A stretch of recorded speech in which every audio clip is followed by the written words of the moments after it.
This is Remote Ruby. Have you any remote idea to the meaning of the word? Hello. Hello. It's lonely in here today. It's Friday. Friday's the mindset. There's a song, right? It's a song, bro. Let's see here. You would have been, oh shoot, you'd have been like 15 years old then. The Rebecca Black song? Isn't that who sang it? Yeah. I remember when that came out. Y'all are probably the same age. I see you rolling in that convertible with her. I do have a 2-door. Do you have a convertible? No, I didn't want a convertible because I lived in a place where there was hail. And also it just seemed like a hassle. Hail, yeah. Sorry. I had a 2001 convertible. It was hella used. And everybody was like, no, don't do that. Like, it's going to leak. The top's going to leak. And I was like, no, they know how to make cars. They do not. I went through a car wash one time and like water was pouring in. And I was like, this is hell. I hate this. So. Brooke sent me a video of some lady power washing her car and opens the door and starts power washing the whole console and the seats and everything inside the car. Oh, and I was like, oh no. Are y'all in the power washing porn subreddit? Oh, yeah, obviously. It's so good. It's a requirement for Reddit. I kind of want to get into power washing. I do too, but I've done a lot of power washing in my life, and I know that it's fun for exactly 1 minute. Sure. The setup sucks and the teardown sucks, and it's just boring. So, but it looks fun. It's fun to watch the short versions of it. Yeah. The 3-second clip. Yeah. After. It is frustrating when somebody posts the after picture before the before picture. Yes. Spoils the surprise. It's a semantic thing, but it matters. Yeah. I'm off the rails this week. He's tilted. I woke up all snotty because it was like 80 degrees one day and it's 30 degrees another. It snowed here last night after it was 80 degrees a few days ago. We had a interesting last couple of weeks at Podia we could talk about. We did. I was there. For y'all listening, if you have missed any episodes, I am there now. And Andrew and I see each other like once or twice a day for a few hours. It's good. Yeah. When I don't, I feel sad. We have a creator, I guess it's public now, Harry Connick Jr. He is a musician, started selling a course on Podia. And we did just kind of some preparation work, testing high traffic, things like that. And that was a really interesting discovery for me. The first thing we tried to emulate was our checkout. And we can't really emulate paid orders in how we load test our staging apps because they don't use live Stripe. They use live Stripe credentials. So we can't put real cards in. So at first we were like, well, let's just sleep for 10 seconds. But Andrea and I paired for a little bit. And I think the problem with that is that sleep blocks any other like IO from happening on that thread. Whereas the Stripe, though the request may take a while, it's usually tinier Stripe request. And it also makes room for other like database requests to like beat another Stripe request to it. So that was the first thing that was interesting to me. We brought that down to like random sleep between half a second and 3 seconds. I thought that was pretty good. But we still had a problem where as we increased the amount of virtual users, we never like brought it down, but like we saw response times keep getting higher. I'm talking massive amounts of traffic. And Andrea had the idea, there's a query, a SQL query she learned about that will show you locking rows and stuff like that. And we looked at that and we had bukus. We're familiar with that term now, right? Locked requests. Did that happen at Podia or on here? Is that no, that happened at Podia. I just never mind. Yeah. We didn't know what that word was. I didn't know what the word was. Is that the metric measurement? Yeah. Yeah. That's what they use outside of freedom units. So anyway, I don't know. It was fascinating. And it was all the same kind of query. It was all updating a timestamp on a record. And it was like, oh, that's probably a touch. And so sure enough, 11 characters, let's see here, comma space TOUCH colon space TRUE. So 13 characters. Sorry, Andrew. 13 characters were like hammering the database. we didn't even need the touch anymore. It was for old caching. We pulled it out and the request times, even at this really high load, just plummeted. It was amazing. So that was my experience. It's funny how something that simple can affect so much. You can think that, yeah, it's not going to hurt anything. We'll add this. But if you're not paying attention to it, a little change like that can make a wild difference. Yeah. And I mean, what is it? The sharp knives thing? That's what it felt like. It was fascinating because I'm talking massive scale I was pushing at it. So it's not a problem we encounter day to day. We even have lots of headroom still, but yeah, I don't know. It's kind of nice to push the system and see what kind of needed improvement. And that was a quick win. And every load test I ran after that was just pretty constant. You really brought me back to some nostalgia talking about this, though. For whatever reason, it reminded me of my first Rails job, full-time Rails job. We ended up doing work for marketing agencies all the time. And one of the projects we did, I don't even know if we did it in Rails. Probably did. It was mostly static pages. It was for 901 Tequila, which was coming out in 2000, whenever. That's a Memphis tequila. Is it? Because Justin Timberlake. Yeah. 901's our area code. That's what it was named after. Justin Timberlake's from Memphis. Yeah, we ended up building the website for that when it launched. I remember us sitting there it's 5 of us at this little agency. And we're building this and we're getting pretty hyped up about it. We're building Justin Timberlake's website. This is so cool. He's going to tweet about it. He's got however many million followers. And so we did a bunch of load testing and whatever. And then he doesn't even tweet about it on launch day. We were so prepared for all this. And then literally nothing happened. We're like, well, that was fun, but also super disappointing. That's kind of wild that I got to work on that. Such a random little project. Those projects are cool. I love stuff like that. The tool we used was called K6.io, and it was awesome. It is basically a node script you write. And so they have a browser extension. And when I say browser extension, they have a Chrome extension that will let you click through a site and it will write the script for you. And so when you do keystrokes, it's not recording those. All it's recording is the HTTP requests and how long you sleep between the next one. So if I'm filling out a form, it's not necessarily doing that, but it knows when I submit the form, what to post with the form alongside it. So the sleep is really just emulating a user in between. Run the post request instead of actually building up a Chrome instance and visiting the page and whatever, which would be running system tests, which wouldn't be very scalable to go do. But, lots of post requests, not a problem. I don't know. It was just a lot of fun. Yeah. I like the data part of it. And I learned a lot and it was a good week. How does that work with the authenticity tokens on forms, though? Because doesn't Rails automatically generate those? Oh, yeah. I should mention I had to bypass CSRF, but it was not staging. It's not a staging app. So. Oh, okay. Okay, that makes more sense then. I was like, wait, how would that work? Okay, but that makes more sense. There were a lot of subtleties and our production instance on Heroku has a lot of environment variables that I had to manually bring over. Things like not only sidekick settings, but we'd use PG Bouncer. And so I had to make sure we had a database pool, and we do in staging, but I had to bring over the database pool URL in order for it to be accessed, things like that. Just little things.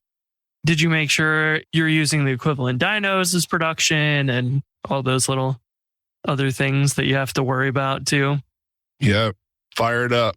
A lot of dynos fired up. Some expensive databases for staging and had a ball and can't wait for the Heroku bill to come in next month. I was going to say, Spencer's wallet's going to be hurting. It's kind of a running joke because Heroku will email everyone on the account the bill. So we all get the bill every month, and it's always a little bit of panic. My bill's $20 and the Podia bill is not $20. And so, yeah. Were there other things that you had to think about when you were doing the load testing and does it produces metrics and stuff for you and you use those mostly? Yeah, it has a graph of the number of virtual users it's sending. the requests per second that are getting through. There's average response time. It tells you the P95 response time, the minimum response time, the maximum response time. On that note of response time and stuff, is that running from the same region or is that spread out across multiple regions? And that's another factor in all this, of course. Right. K6 supports multiple regions. I only use a single region in Virginia, I think. What's cool about K6 though is you can define multiple scenarios to run parallel.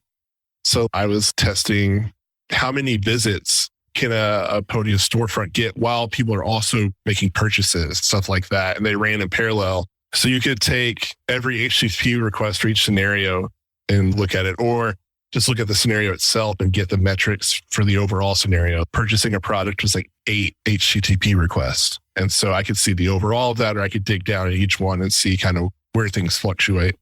Cool. Yeah, this is something that I think, I don't know. I mean, people do it in Rails, but there's not a simple, like straightforward de facto, follow this tutorial and go do this and worry about these things.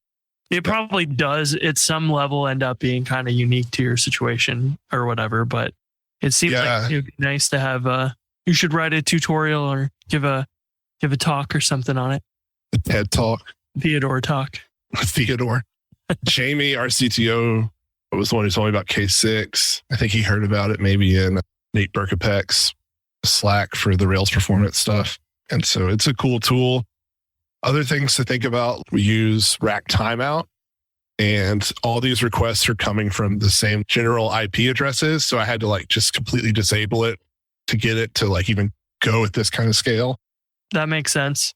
I mean, I guess generally the customers are going to be from all random IP addresses, but yeah, probably not something you have to worry about for large traffic like that.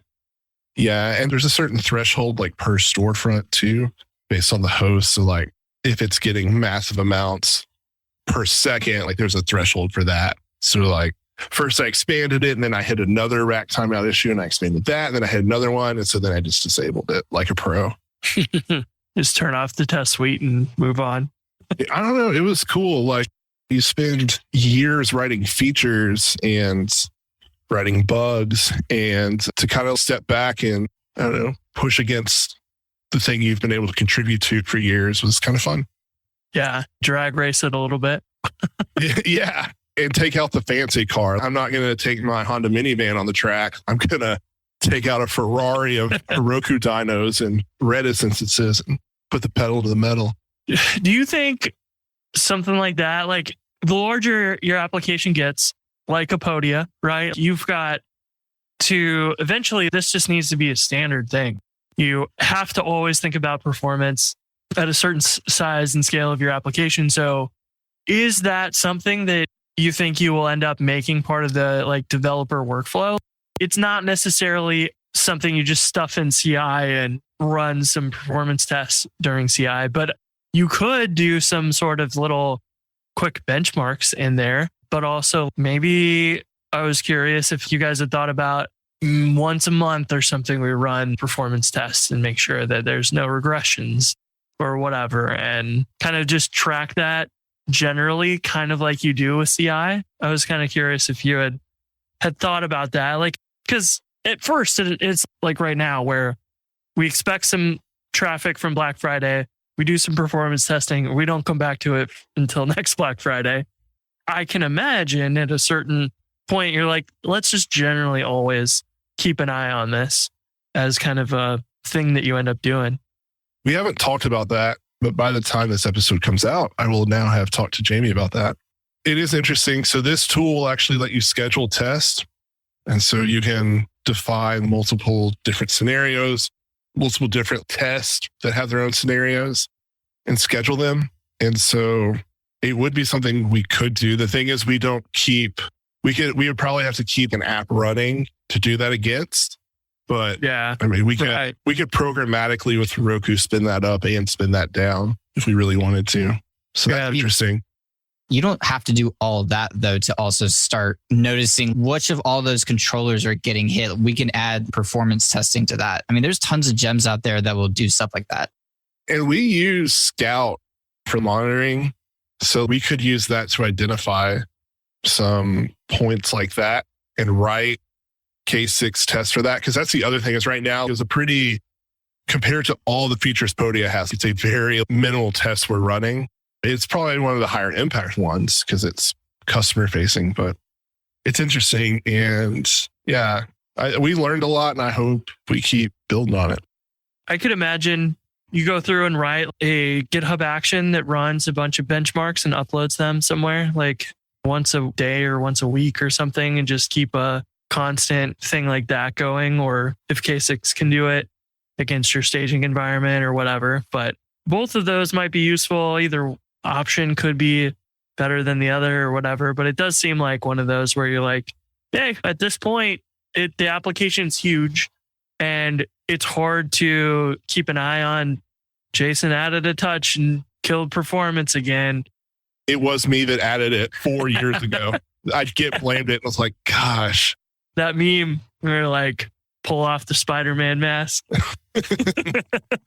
But yeah, like it just seems like a really good point of like a lot of applications get to that point where the product needs, just like your tests need to pass, you just also need to keep track of performance the same way. And I don't see a whole lot of people talking about setting up an automated system for that. And it just kind of crossed my mind as, yeah, why wouldn't you want to do that? It makes perfect sense.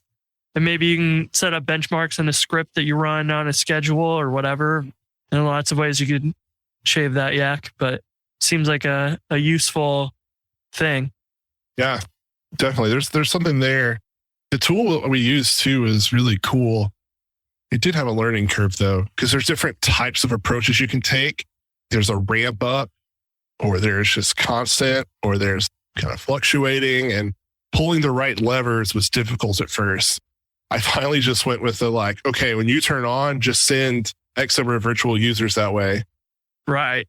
You never know. It depends on how the launch goes or whatever. You could open up the Black Friday sales page and not tell anybody about it or whatever and have a ramp up. But you could also have someone email 100,000 people in their email list and get 20,000 people clicking a link to go to your site on Black Friday. And you're going to have more like that constant crazy amount of traffic over that weekend, I would imagine.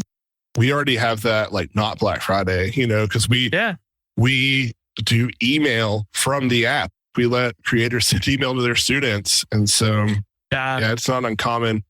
That is where Rails Autoscale is also really useful for us. Andrea and I, when we were trying to trace down where things were kind of starting to back up at, we actually installed the free Rails Autoscale. We didn't use it for the scaling. We just wanted to know what the queue times were. It was like a really accurate way to measure it for us because we use Autoscale in production. It wasn't the queue. It wasn't the server. And that's when we realized, that's when Andrea was like, why don't we check the database? But how? So here we are.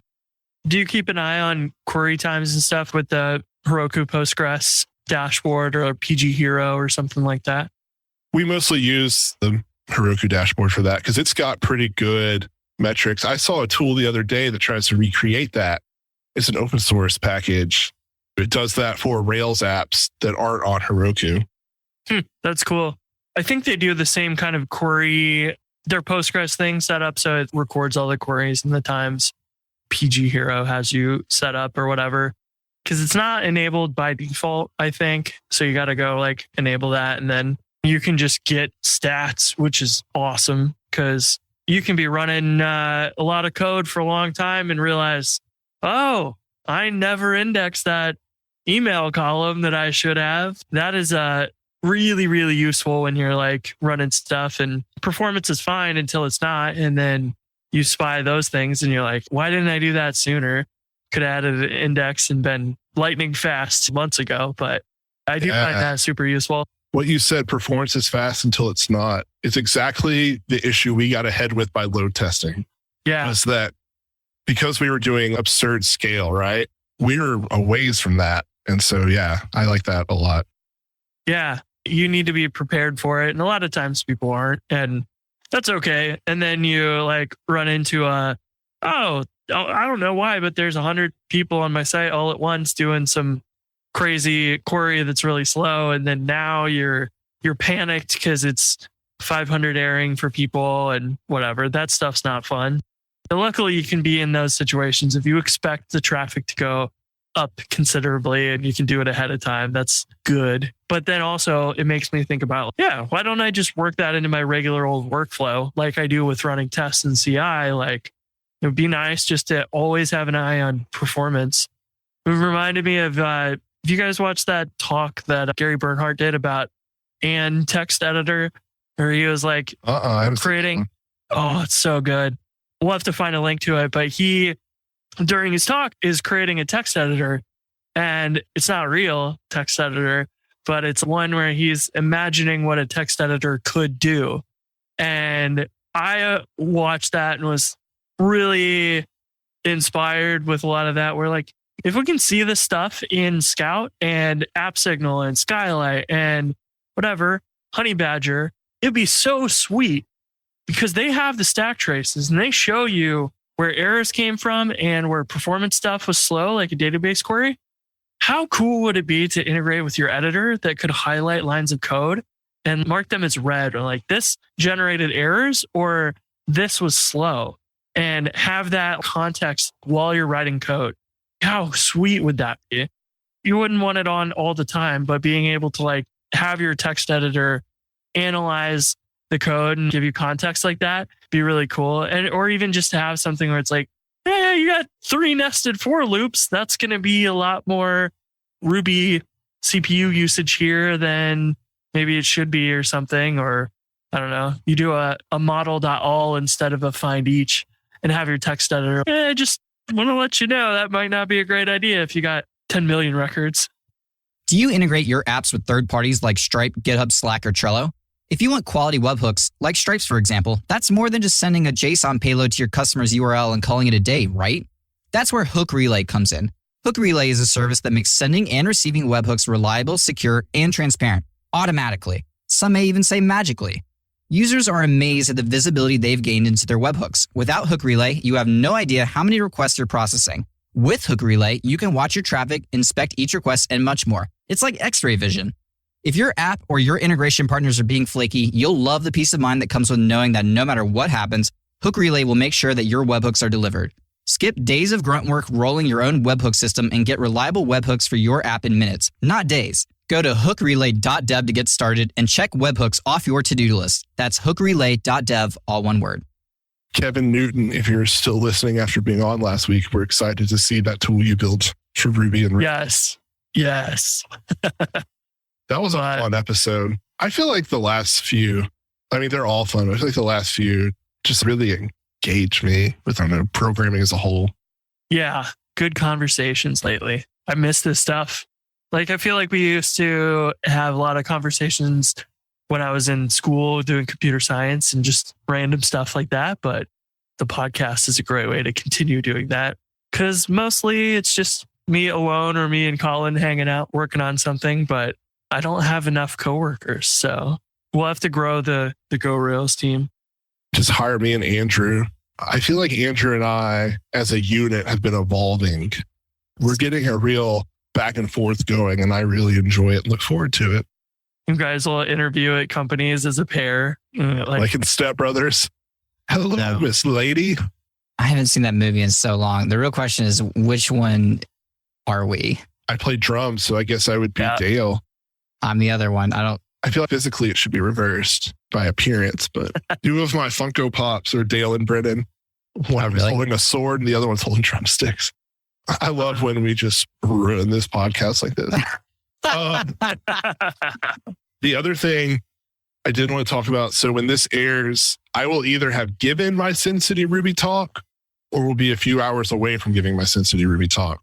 So we can talk about some of that if anyone's interested. Yeah, tell us the secrets. Okay, so 4 episodes ago, when Andrew and I let loose on the Twitters, one of the questions was my Sin City Ruby talk to me about, and it was going to be about simplicity. Let me tell you, every person, 6 people, I'm like, they're like, what's your talk about? I'm like, oh, I'm talking about simplicity and how it applies to programming and how everything is kind of subjective. And they're like, okay. Never once was somebody like, oh, cool. Or like, that sounds awesome. It was always, okay. So I started working on that talk and that kept rolling in my head. And I was like, I'm not ready for this shit. I need 10 more years before I get this talk. So I'm giving a talk on SQL and Active Record. And I was so good. And I'm so angry and so triggered all at the same time. Colleen, who's one of the other speakers, she's building a query builder for Rails. It's like part of hammerstone.dev. And they're building a query builder that's for Laravel and Rails. And so I talked to her about this, and she's actually giving a talk, if I'm not mistaken, around like arel and stuff. Our talks should complement each other really well, because mine will be more like the SQL side of things and how you can use certain gems or certain Active Record features. But I tend to avoid talking about arel because I don't understand it, because I'm not very good at arel. But I'm looking forward to her talk to learn more about that. That'll be good. I mean, I think that is a recurring thing of just people want to understand SQL better. And it can be really just daunting to think about this extra level over top of SQL and arel in between Active Record and SQL. It's this weird thing that exists, but you never, if you're using Rails normally, you're not usually going to interact with it at all, or even may never even know it exists. Like people may be listening and be like, what is that? Is it arel? Arel? It's arel. I promise it's arel. Arel it is. I mean, that makes sense. Whatever. It's irrelevant. All right. That Chris has been on it today. Yeah, this is good. Like 30 minutes before this call, Andrew and I and Seb, our coworker, were looking at some SQL that we had to do at Podia. There was just no good way to make it anything but SQL because it's so complex. It's encapsulated in a Ruby class that has a call method, but from there it's just SQL and say annotation, stuff like that. I was quaking looking at that query. But doing that kind of stuff is the stuff I want to talk about. I don't see a lot of people talk about that stuff specifically, and I've had to do that at my last 2 jobs, a lot of more SQL heavy. So yeah, my talk's about things like, I don't know, premises about taking maybe, okay, we talked about this earlier with Rails kind of gives you the sharp knives, saying like with touch. Touch is a really good example because it's something that's really simple, but they can have kind of big effects if you're not careful. And I think about other things that Rails gives us in relation to like Active Record that are like that. Like validations, yeah, like they're great, except that they can be bypassed by using update all, insert all. There's certain methods you can actually just call update with validate false. I think there are ways to enforce validation at the database level that can prevent problems in the app.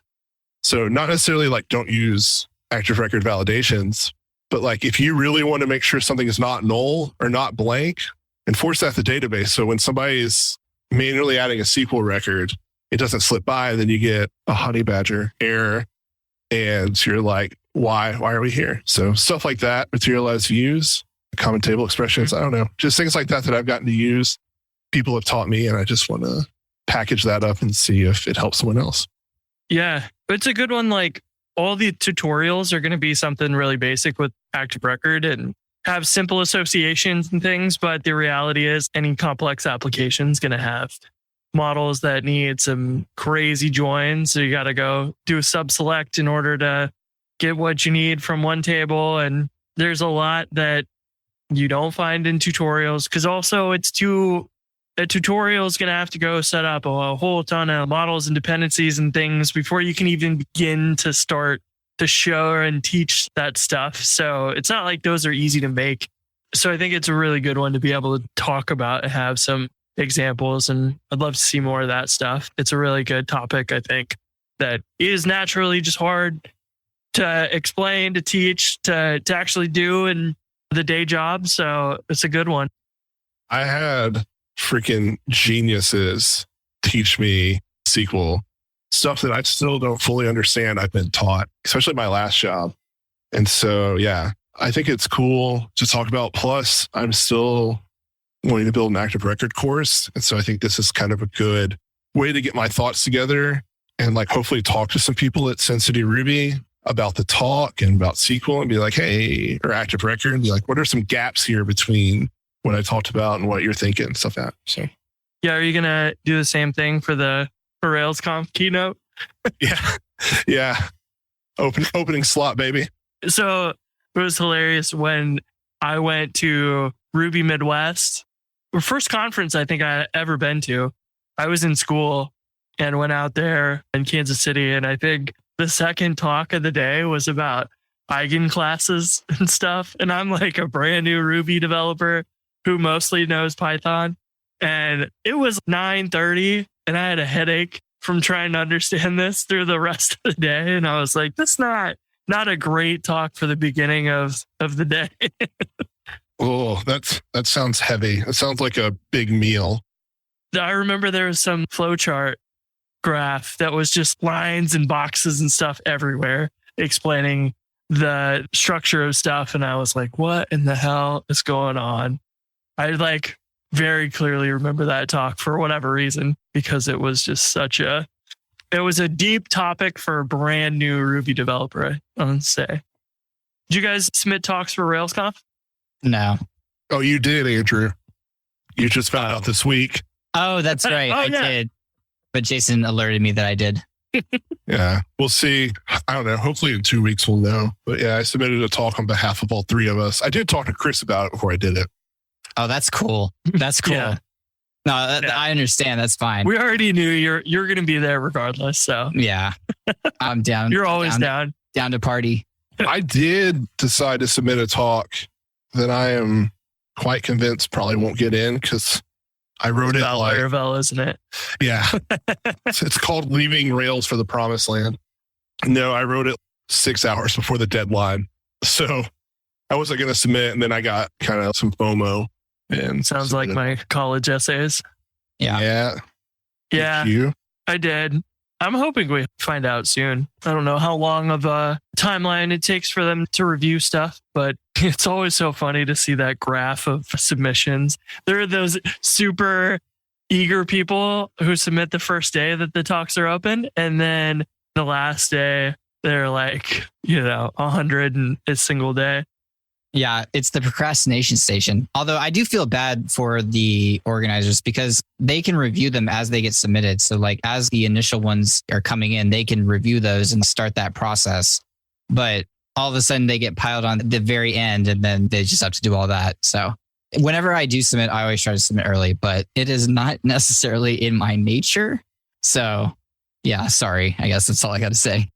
I think I submitted pretty early this time because I was just afraid of missing it. I was like, if I don't just submit it, even if it's not near as good as it could be, I'll just do it now and get it over with so I don't forget. And I can always come back and edit before it's done or whatever.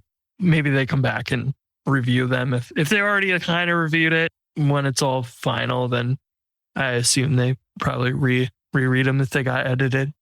Oh yeah, the edit. I forgot you could edit them. I think you can. I didn't end up editing, so I don't. You can because they give you feedback before, like you're saying. Oh yeah, that's right. That gives you opportunity to make adjustments. Yeah, I forgot about that. I went back when I submitted because it shows all my previous submissions from I think it starts at 2016. And 1 year I submitted 7 talks. Dang. I got in that year, but I had so much time. Yeah, it's funny. Now I look at it and I'm like, barely have enough time to write the proposal. As long as I do something that is very related to stuff I do day to day, then I can give a talk pretty easily and talk for a half hour, whatever. Isn't it 30 minutes? 25, I think. Something like that. No? Did I just make that up?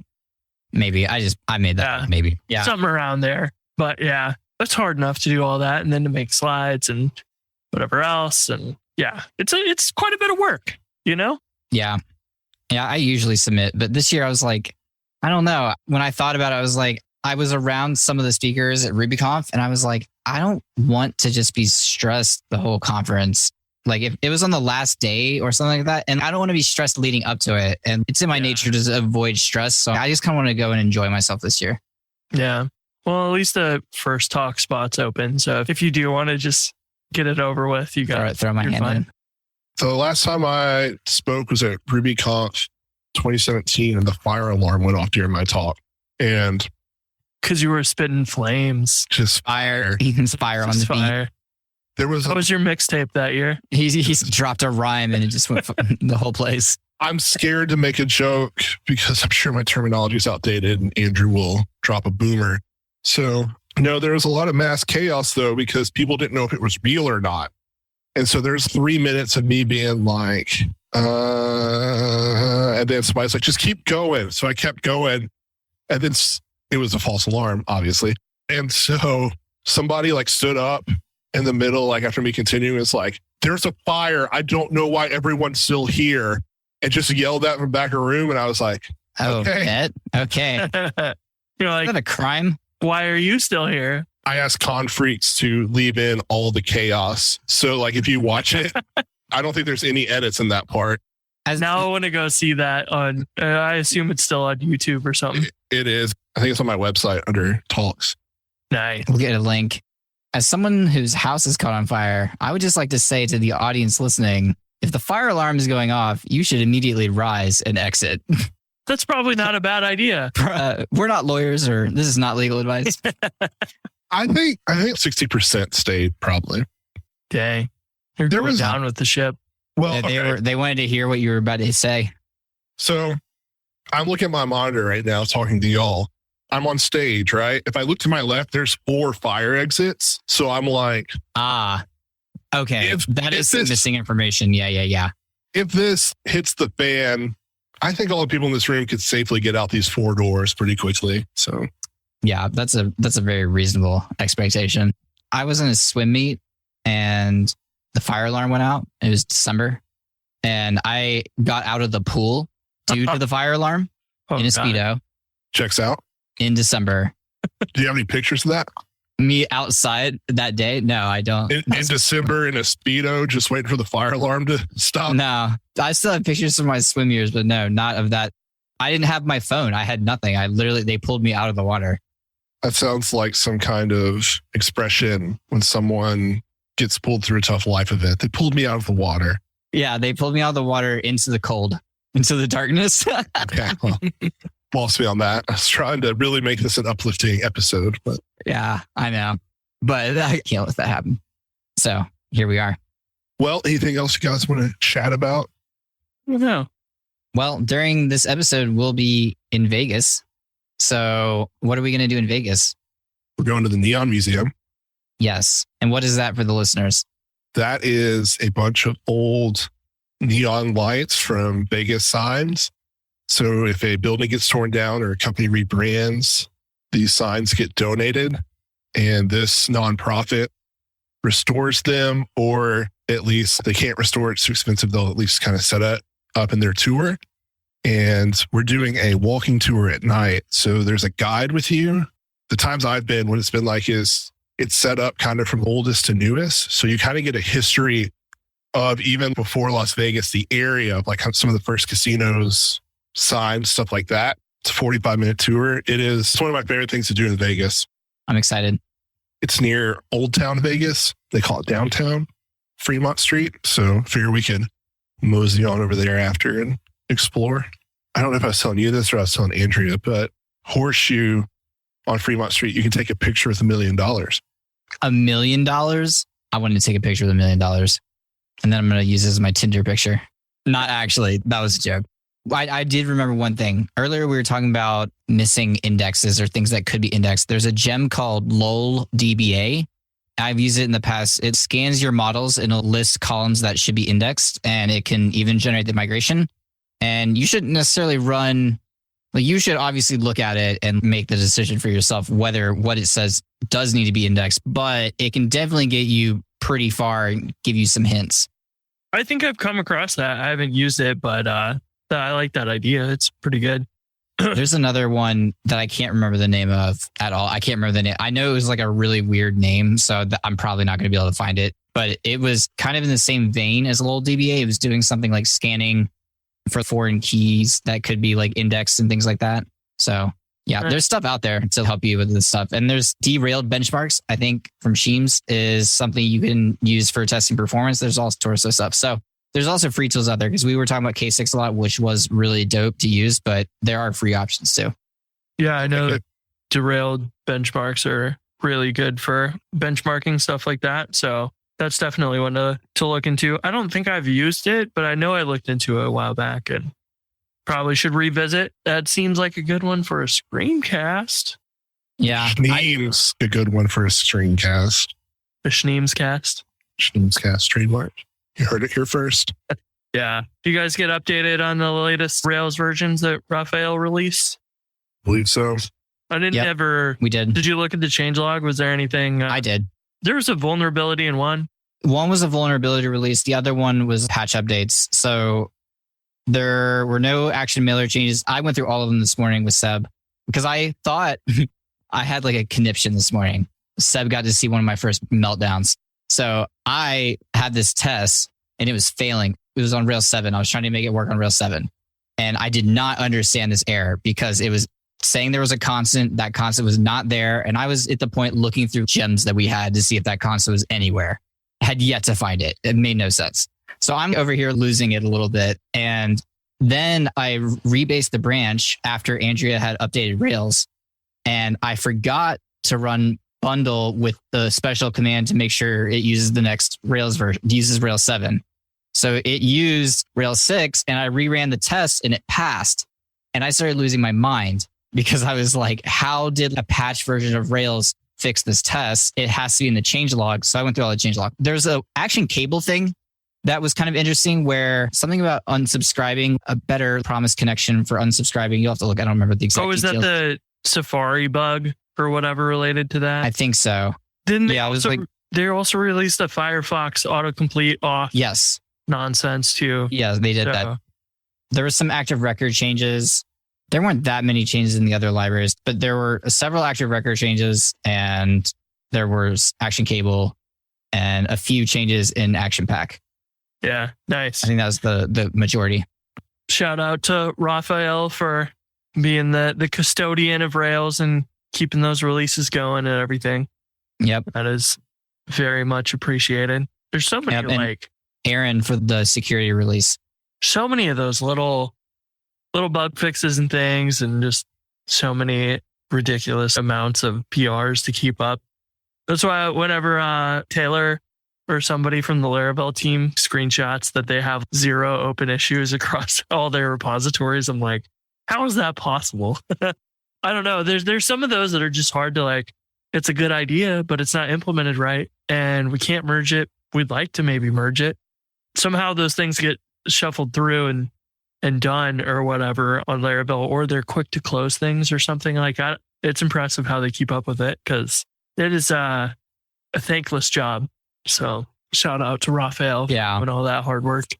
But yeah, anyways. Still a thankless job because you never said thank you. You just said shout out. So. Yeah. I got to keep it thankless. But it's not a shout out list job.